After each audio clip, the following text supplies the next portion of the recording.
इस वीडियो में हम बताएंगे कि आपने बिजनेस ईआरपी सॉफ्टवेयर में सिंपल सेल की एंट्री कैसे करनी है।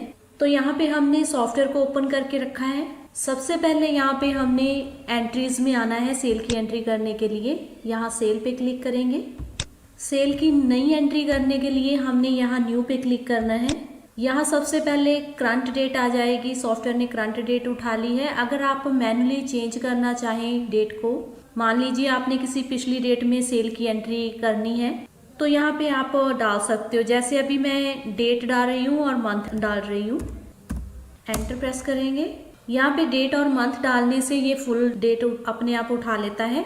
यहाँ पे सेल जो है आप कैश में कर रहे हो या क्रेडिट में, यहाँ पे टर्म में सिलेक्ट कर लोगे तो यहाँ पे पार्टी आ जाएगी, कस्टमर आ जाएगा जिसको हम सेल कर रहे हैं।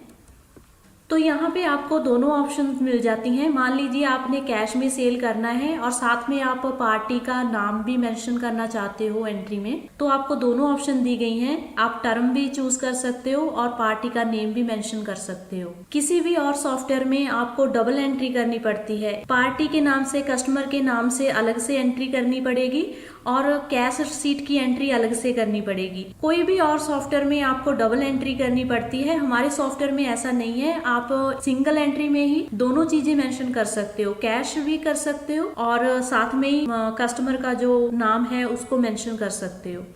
तो यहाँ लिस्ट आ जाएगी आपके जो भी कस्टमर होंगे। यहाँ पे 3 कस्टमर पहले से बनाए हुए हैं। अगर आपने मान लीजिए एट ए टाइम कोई नया कस्टमर बनाना है तो यहाँ पे आपको ऑप्शन दी गई है, यहाँ पे प्लस का साइन पे आप क्लिक करोगे तो एट ए टाइम ही आप कस्टमर क्रिएट कर सकते हो। जैसे प्लस के साइन पे क्लिक किया, यहाँ पे विंडो आ गई है अकाउंट क्रिएट करने के लिए। यहाँ पे हम अपने कस्टमर का नाम दे देंगे, एंटर करेंगे, आगे एंटर करेंगे। यहाँ पे हम कस्टमर सेलेक्ट करेंगे क्योंकि हम कस्टमर का अकाउंट बना रहे हैं। ओपनिंग बैलेंस में अगर कोई उसका पेमेंट रहती है देने वाली तो आप ओपनिंग बैलेंस में डाल दोगे। बाकी की ये सारी डिटेल आप डाल सकते हो। अगर पार्टी के पास जीएसटी नंबर है तो यहाँ पे डालना कंपलसरी होता है, यहाँ जीएसटी नंबर डालोगे आप। यहाँ पे सारी इन्फॉर्मेशन देने के बाद आपने यहाँ सेव पे क्लिक कर देना है। तो इस तरह से कस्टमर एट ए टाइम आपकी लिस्ट में ऐड हो जाएगा। मान लीजिए आपने यहाँ अमित ट्रेडिंग कंपनी जो है इसके अकाउंट को आपने एडिट करना है तो यहाँ इस ऑप्शन पे आप क्लिक करोगे। देखिए ये एडिट हो गया है। इसमें कुछ भी अगर आपने चेंज करना है या जीएसटी नंबर डालना है तो यहाँ पे आप जो भी चेंज करना है करके आपने यहाँ अपडेट पे क्लिक कर देना है। तो एट ए टाइम आप किसी भी कस्टमर के अकाउंट को एडिट कर सकते हो, अपडेट कर सकते हो। तो अभी हम यहाँ पे पार्टी नेम में अमित ट्रेडिंग कंपनी सिलेक्ट कर लेते हैं। मान लीजिए इसको सेल कर रहे हैं हम। तो यहाँ पार्टी को सिलेक्ट करते ही, कस्टमर को सिलेक्ट करते ही उसकी सारी डिटेल आ जाती है। सॉफ्टवेयर आपको एक स्नैपशॉट दे देता है यहाँ पे कि उसका जो टोटल लेजर बैलेंस है वो कितना है, टोटल सेल हमने उसको कितने अमाउंट की है और इस महीने की जो सेल है वो कितनी है, कितने बिल की एंट्री हुई है। यहाँ जीएसटी नंबर आ जाता है, कस्टमर का आधार कार्ड नंबर, मोबाइल नंबर वगैरह। तो यहाँ पे लास्ट सेल आ जाता है, अमाउंट आ जाता है लास्ट सेल का कि कितने अमाउंट में हमने उसको सेल किया था लास्ट टाइम, बिल नंबर कौन सा था, डेट कौन सी थी, कितने दिन हुए हैं लास्ट सेल किए हुए। तो नीचे यहाँ पे लास्ट रिसीट आ जाती है कि हमने जो पेमेंट है कितनी हमने ली है उससे, उसकी डेट आ जाएगी यहाँ पे कि कितने दिन पहले हमने उससे पेमेंट ली है, ट्रांजैक्शन उसकी कब हुई थी, वो डेज भी आ जाएंगे यहाँ पे। तो पर्टिकुलर कस्टमर की सेल के रिगार्डिंग सारी इन्फॉर्मेशन यहाँ पे आ जाती है। इसे कंटिन्यू कर देंगे हम। यहाँ पे हम सेल टाइप सेलेक्ट कर लेते हैं। अगर मान लीजिए जो कस्टमर है हमारा वो आउट ऑफ स्टेट है, उसके पास जीएसटी नंबर भी है, तो इंटरस्टेट B2B सिलेक्ट करते हैं।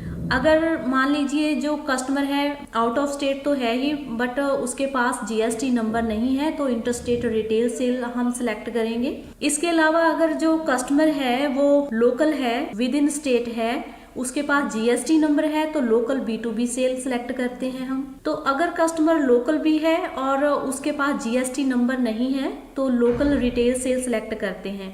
तो अभी हम फिलहाल के लिए लोकल रिटेल सेल सिलेक्ट करेंगे। हम सिंपल सेल कर रहे हैं अभी। तो एंटर प्रेस करेंगे, आगे जाएंगे। यहाँ पे बिल नंबर आ जाएगा। अगर आप मैन्युअली कोई और बिल नंबर डालना चाहें तो आप यहाँ पे डाल सकते हो, अलग से सीरीज बना सकते हो बिल नंबर की। एंटर प्रेस करेंगे।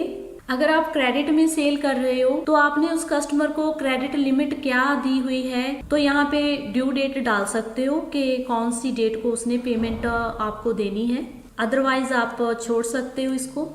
एंटर करेंगे तो यहाँ पे आइटम की लिस्ट आ जाती है। जो भी आइटम्स आपने सॉफ्टवेयर में डाली हुई हैं उनकी सभी की लिस्ट आ जाएगी। यहाँ पे जिस आइटम को आप सेल कर रहे हो उसको सिलेक्ट करोगे। यहाँ पे जैसे हमने यहाँ पे मैगी सिलेक्ट किया तो आइटम को सिलेक्ट करते ही यहाँ पे आपको स्नैपशॉट दे देगा सॉफ्टवेयर कि ये वाली आइटम जो है आपने इस कस्टमर को कब सेल की थी, कितनी क्वांटिटी में, क्या रेट लगाया था उसका। यहाँ पे सारी डिटेल आ जाती है जो पिछली सेल उसको की थी आपने इस आइटम की। तो नीचे आ जाता है कि यही आइटम, ये आइटम हमने और जो हमारे कस्टमर हैं उनको हमने कितने में सेल की है, क्या रेट लगाया है उनको।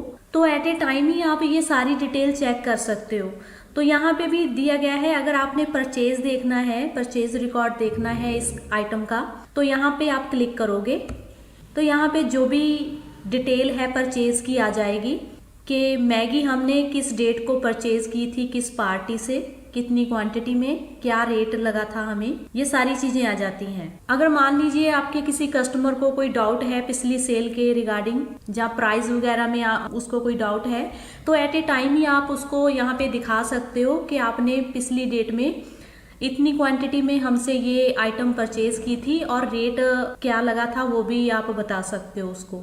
तो आइटम के रिगार्डिंग ये सारी चीजें यहाँ पे आपको मिल जाएंगी। तो अभी हम इसे कंटिन्यू कर देते हैं। यहाँ पे हम क्वांटिटी डालेंगे, कितनी क्वांटिटी में सेल कर रहे हैं, एंटर करेंगे। यहाँ पे आप अगर मैन्युअली डालना चाहें, चेंज करना चाहें रेट, आप चेंज कर सकते हो। तो एंटर करेंगे, बेसिक अमाउंट आ गया। यहाँ पे आप डिस्काउंट दे सकते हो, परसेंटेज में अगर देना है या फिर आपने अमाउंट में देना है कोई डिस्काउंट, यहाँ पे डाल सकते हो। मान लीजिए 50 रुपीज हमने डिस्काउंट दे दिया इसको। ये टैक्स अमाउंट आ गया है इसका। यहाँ पे नेट वैल्यू आ गई है, इसे ऐड कर देंगे नीचे।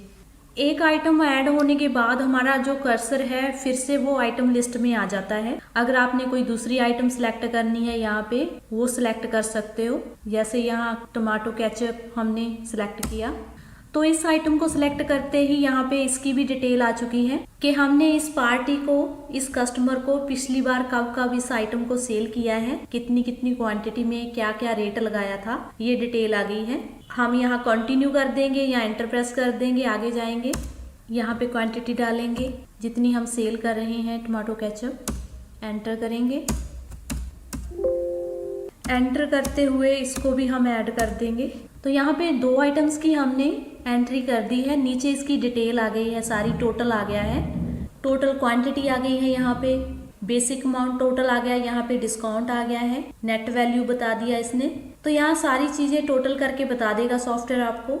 आइटम की एंट्री करने के बाद हमने यहाँ सेव पे क्लिक करना है, यहाँ ओके करेंगे। प्रिंट करना है, प्रीव्यू देखना है, उसके लिए हम यहाँ यस करेंगे। तो यहाँ पे बिल के अलग अलग फॉर्मेट दिए गए हैं बहुत सारे, आप अपनी रिक्वायरमेंट के अकॉर्डिंग कोई भी बिल फॉर्मेट चूज कर सकते हो यहाँ पे। तो अभी हम यहाँ पे GST इनवॉइस सेलेक्ट कर लेते हैं फॉर्मेट में।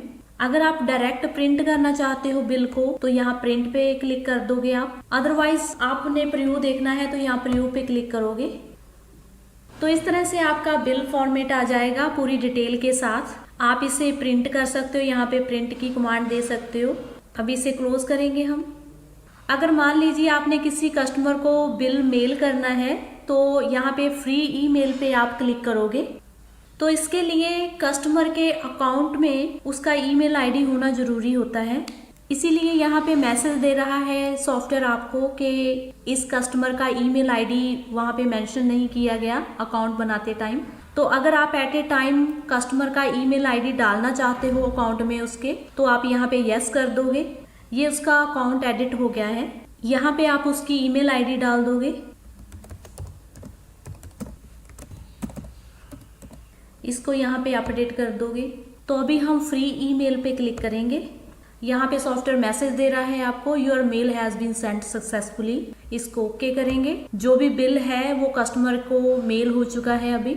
तो यहाँ राइट साइड में आपको फैसिलिटी दी गई है कि आप अपने जो भी जीएसटी रजिस्टर्ड कस्टमर हैं उनको एसएमएस कर सकते हो बिल की डिटेल जो है एसएमएस के थ्रू मोबाइल में सेंड कर सकते हो। तो सिंपली यहाँ पे आपने कस्टमर का मोबाइल नंबर देना है, उसके बाद आपने यहाँ सेंड पीडीएफ एसएमएस पे क्लिक करना है। तो सेंड एसएमएस पे क्लिक करते ही आपके कस्टमर के पास इस तरह से एसएमएस चला जाएगा।